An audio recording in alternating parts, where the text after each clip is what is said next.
bousculant encore une fois les routines et les préjugés, plongeant parfois à même le limon des terres solaires pimentées pour y puiser certaines forces vitales primitives, Pablo Picasso est toujours le même homme, heureusement nouveau, dans une lumière toujours nouvelle.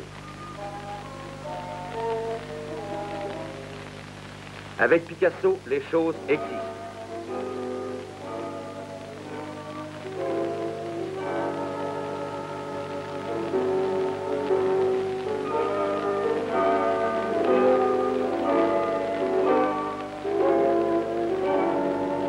Et les choses parlent un langage.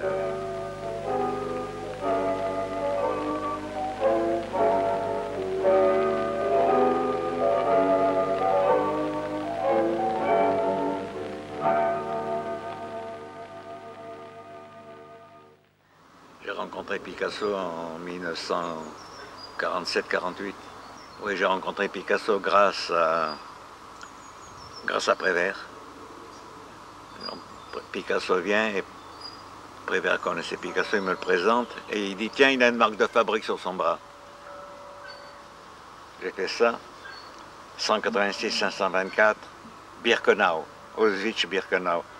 Et Picasso a pris la main et il l'a embrassé. Et voilà comme ça c'est avec Picasso, puis je suis devenu très très grand ami. C'est lui qui d'ailleurs m'a poussé à peindre. Il me dit, je te fais toujours des dessins dans tes livres. Toi, tu ne m'en fais jamais. Mais je dis, Picasso, moi, je ne peins pas. Si, j'ai remarqué que tu avais une signature, c'est la signature d'un peintre. Hein? Eh bien, tiens, voilà des crayons de couleur. Et il s'est mis derrière moi. Je lui ai apporté un livre d'enfant. Ça s'appelait, je crois, Fête au village, illustré par Jacqueline Duhem. J'amène ce livre, il me dit, ben, fais-moi un petit dessin. Il se met derrière moi. Je sentais son regard derrière la nuque. Je me suis... j'ai pris mon courage à 5 doigts et j'ai tracé un poète qui offre un bouquet de fleurs stellaires à mon ami Pablo Picasso. Et il dit, tu vois, tu es peintre maintenant. Allez, mets-toi au travail.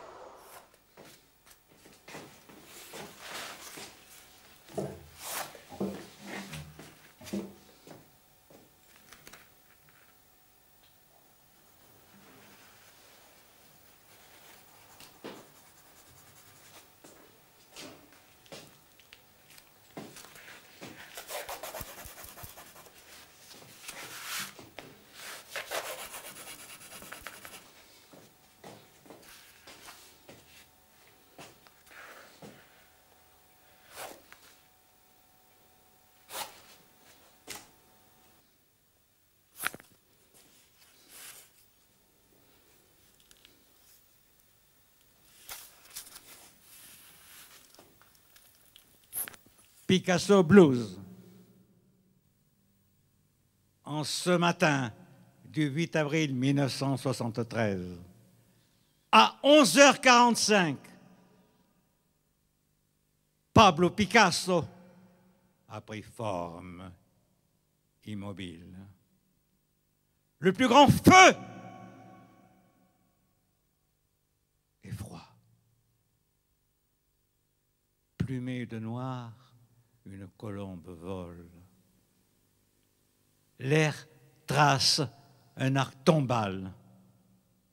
L'azur pèse. Soudain vieillit la lumière. Un gisant bloque l'heure, encombre l'horizon. Midi sonne faux. Les dieux s'embrument de silence. L'oracle s'interroge. Ariane perd le fil là où le peintre l'avait laissé. Un taureau roi aurait-il emporté son corps ou se recrée la vie d'ici? Personne. Rien n'est éternel. Mais déjà l'outil intente un procès à la mort.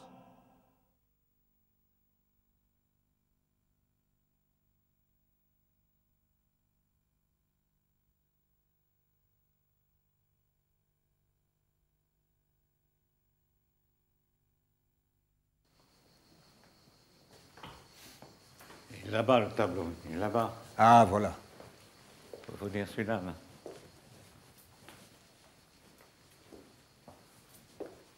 Voilà. Ici. E égale MC2, C2 égale ME. J'ai décortiqué, je l'ai infinisé, voilà. C'est la multiplication, en fait. Je l'ai infinisé. Pour toute fin utile, tout se passe comme si Tout était possible dans l'où, le quand, le comment du domaine des probables, à moins que tout fût probable dans l'où, le quand, le comment du domaine des possibles, comme si de rien n'était. Voilà ce que j'ai trouvé aujourd'hui.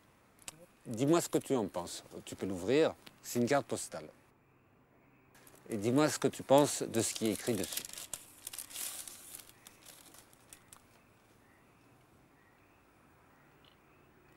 « 100% pour. L'imagination est plus importante que le savoir. Bravo Einstein! Voilà, je suis tombé là-dessus. Tiens, ça, c'est très vrai, voilà. L'imagination est plus importante que le savoir. Einstein, il a pressenti les trous noirs, il les a pressentis. Et il n'en a pas parlé. Il a pressenti. Parce que les trous noirs, c'est une force qui tire sa puissance d'une soustraction. Ce n'est pas une addition, une multiplication, les trous noirs. C'est une soustraction. Plus on soustrait cette force, plus elle s'enfonce en elle-même. Où elle va, on ne sait pas. Il y a peut-être au fond des trous noirs, il y a peut-être un trou blanc. J'ai fait toute une théorie sur les trous noirs. Parce que plus ils s'enfoncent en eux-mêmes, peut-être qu'ils débouchent vers, au fond de quoi, il y a peut-être un univers autre, un univers parallèle, ça on ne sait pas, on ne sait pas. On ne sait pas. Un univers fantomatique, on ne sait pas. Il se pourrait, il semblerait, on présume, on peut croire, il est probable, on croit pouvoir affirmer, on peut imaginer, on peut concevoir, il est à peu près certain, on peut envisager, on croit pouvoir avancer, il est possible, on suppose, on peut préjuger, il est généralement admis. Le tableau des probabilités, il a été fait en 1977. Ben le voilà.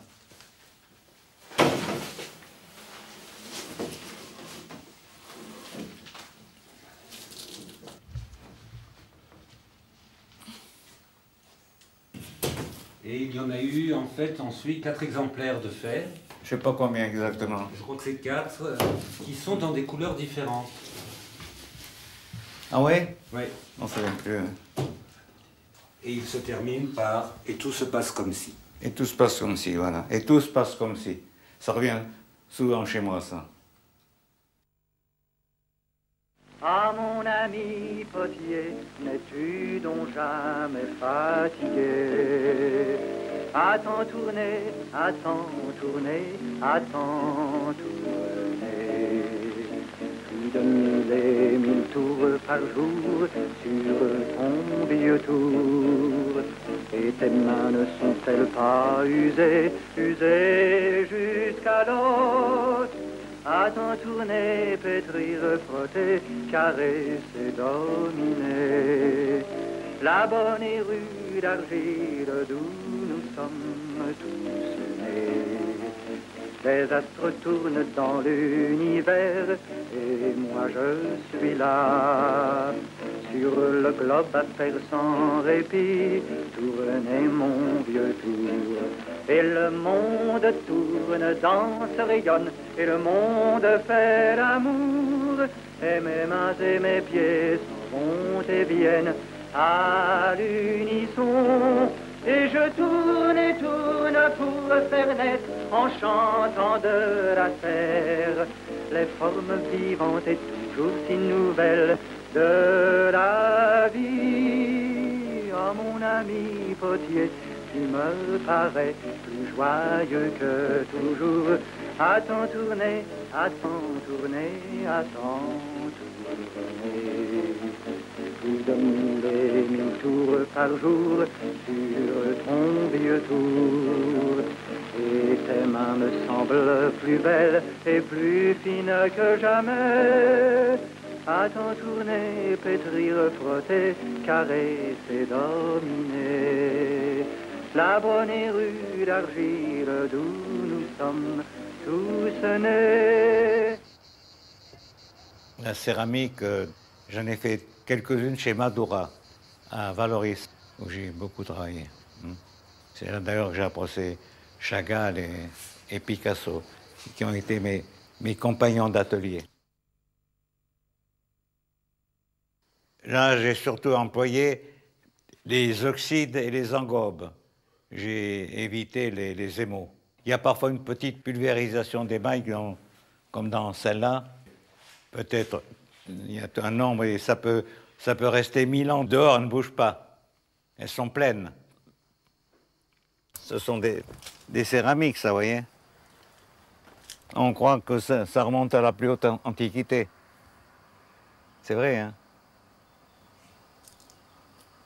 Les autres qui sont à l'intérieur sont plus sauvages, plus barbares. Là, c'est plus civilisé. Mais enfin, tout de même, on ne peut pas faire creux, c'est trop difficile. Et puis, il faut le poids aussi. Et on sent qu'il y a le poids, on sent que c'est pas vide. Et moi, je veux qu'on sente le roc. Là aussi, il y en a d'autres là-bas. Là aussi, vous voyez, là-bas. Là.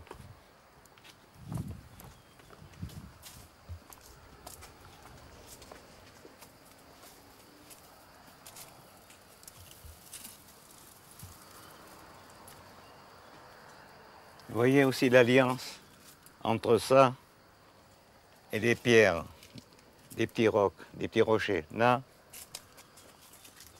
là, vous voyez.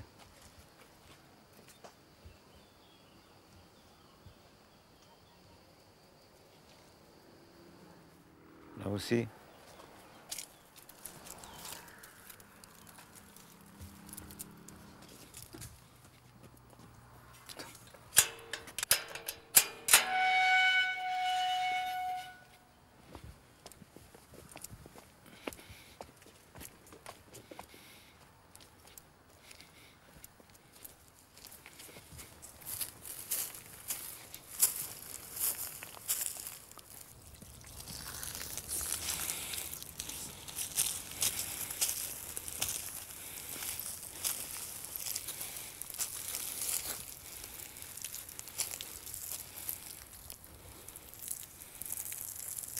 Non, dans les grosses pierres, vous voyez, on les voit mieux. On les voit mieux. Le premier sculpteur, il a vu des grands rocs. Et pour lui, ça signifiait, il a vu des formes.